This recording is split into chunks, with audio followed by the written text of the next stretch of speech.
औज़ुबिल्लाहिमिनश्शैतानिर्रजीम बिस्मिल्लाहिर्रहमानिर्रहीम अल्लाहुम्मा सल्लि अला सय्यदिना व मौलाना मुहम्मदिन मअदिनिल जूदि वल करम व अला आलिहि व बारिक वसल्लम। मोहतरम ख़वातीन व हज़रात, अस्सलामु अलैकुम।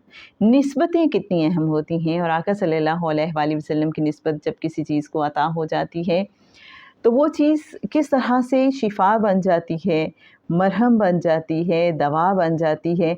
क्या हज़रत इमाम बुसैरी वाला वाक़या याद है आपको, कि जो कई सालों से फालिज का शिकार थे, बिल्कुल बेड रिडन थे, और उन्होंने कसीदा लिखा था आका सल्लल्लाहु अलैहि वसल्लम की शान में। इससे पहले वो शेर लिखा करते थे, कसीदे लिखा करते थे, लेकिन जो दुनिया के बादशाहें या जो हुक्मरान या उमरा होते थे उनकी शान में वो कसीदे लिखा करते थे। उस पे उन्हें इनाम व इकराम मिला करता था। एक बार किसी ने कहा कि अच्छा, तुम जो दुनिया के हुक्मरान हैं, बादशाह हैं, उनके लिए तो बड़े कसीदे लिखते हो, आका सल्लल्लाहु अलैहि वसल्लम की हयात मुबारका के बारे में कभी जानने की कोशिश की है? तो बाज़ वक़्त कोई चीज़ बड़ी क्लिकिंग होती है कि आपके लिए ज़िंदगी का टर्निंग पॉइंट साबित होती है। उसके बाद आका सल्लल्लाहु अलैहि वसल्लम से वो यूँ जुड़ गए कि एक वक्त आया कि उन्होंने कसीदा बुर्दा शरीफ लिखा, जिसमें बहुत ज़्यादा अशार थे, 100 से भी ज़्यादा अशार। और आज भी बहुत से लोग ऐसे हैं कि जो शिफा के पॉइंट ऑफ व्यू से, शिफा की नीयत से कसीदा बुर्दा शरीफ सुनते हैं। हज़रत इमाम बुसैरी रहमतुल्लाह अलैह अब कई सालों से फालिज के मर्ज़ का शिकार थे, बिल्कुल मूवमेंट नहीं थी उनकी। और एक रोज़ आका सल्लल्लाहु अलैहि वसल्लम तशरीफ़ लाते हैं ख्वाब में, और आका सल्लल्लाहु अलैहि वसल्लम फरमाते हैं कि बुसैरी, वो कसीदा तो सुनाओ जो तुमने हमारी शान में लिखा है।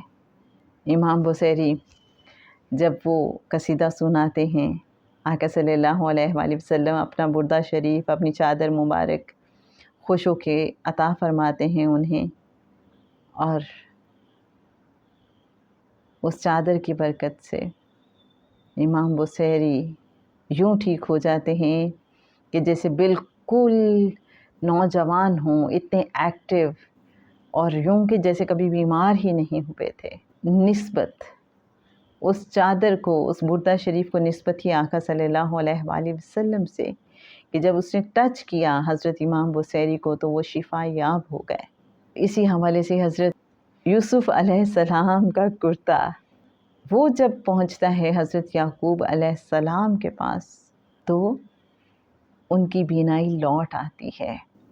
तो ये जो पाक निस्बतें होती हैं, उनकी क्या क्या बरकतें हैं, उनके क्या क्या फ्यूज़ हैं, उनका फैज़ कितना ख़ास है।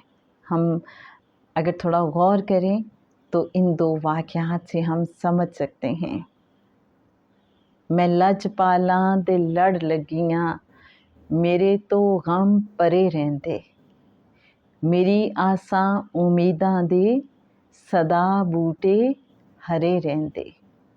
तो यहाँ क्या बात है? निस्बत की बात है कि मेरी निस्बत मेरे करीम आका सल्लल्लाहु अलैहि वसल्लम से है, इसलिए गम अब मुझसे दूर रहते हैं, और मेरी उम्मीद और आस के बूटे अब हरे रहते हैं।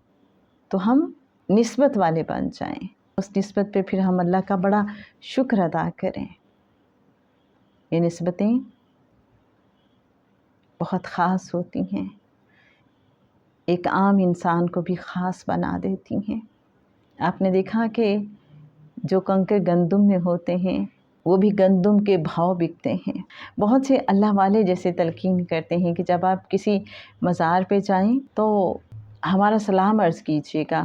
तो ये जो सलाम अर्ज़ करना होता है उस बड़ी शख्सियत का, और उनकी निस्बत से अपना सलाम अर्ज़ करना होता है, इसका मकसद क्या होता है कि हमारी तो कोई हैसियत नहीं है, लेकिन ये जिनका सलाम हम अर्ज़ कर रहे हैं, इनकी निस्बत से हमें कबूल फरमा लीजिए। एक ख़ातून मुझे याद आ गई, कहती हैं कि जब भी किसी बुज़ुर्ग की खिदमत में हाज़िर होती हूँ या किसी मज़ार पे हाज़िरी देती हूँ, तो मैं कहती हूँ कि आप मुझे ना देखिए, मेरी निस्बत को देखिए, और मेरे मुर्शिद کی نسبت سے میرا سلام قبول کیجیے،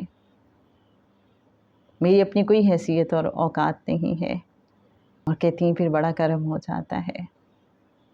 جیسے ایک اللہ والے سمجھاتے ہیں کہ جب آپ کسی بھی بزرگ کی خدمت میں حاضر ہوں تو اپنے مرشد کا پہلے سلام عرض کریں۔ یہ بالکل ایسا ہے کہ جب آپ کہیں پہ بھی جاتے ہیں تو کہتے ہیں کہ ہمارے ابا جی نے، ہماری امی جان نے آپ کو سلام بھیجا ہے۔ تو جن کی خدمت میں آپ سلام عرض کر رہے ہوتے ہیں وہ کہتے ہیں یہ تمیز والے لوگ ہیں، ان کو پتہ ہے، یہ بڑوں کی عزت کرنے والے، ادب کرنے والے لوگ ہیں۔ تو وہ بزرگ بھی جب یہ دیکھتے ہیں کہ یہ اپنے مرشد کا حوالہ دے رہے ہیں تو وہ جان جاتے ہیں کہ آپ اپنی میں پھنسے ہوئے نہیں ہیں، آپ ادب والے ہیں۔ ادب پہلا کرینہ ہے محبت کے کرینوں میں۔ نسبتیں بہت اہم ہوتی ہیں۔ جناب بات کہاں سے شروع ہوئی اور کہاں جا پہنچی، لیکن اصل بات کہ کسی نہ کسی نسبت کو اپنا لیجئے، انشاءاللہ زندگی آسان ہو جائے گی، اندر پرسکون ہو جائے گا۔ اللہم صلی علی سیدنا و مولانا محمد معدن الجود والکرم وعلی آلہ وبارک وسلم۔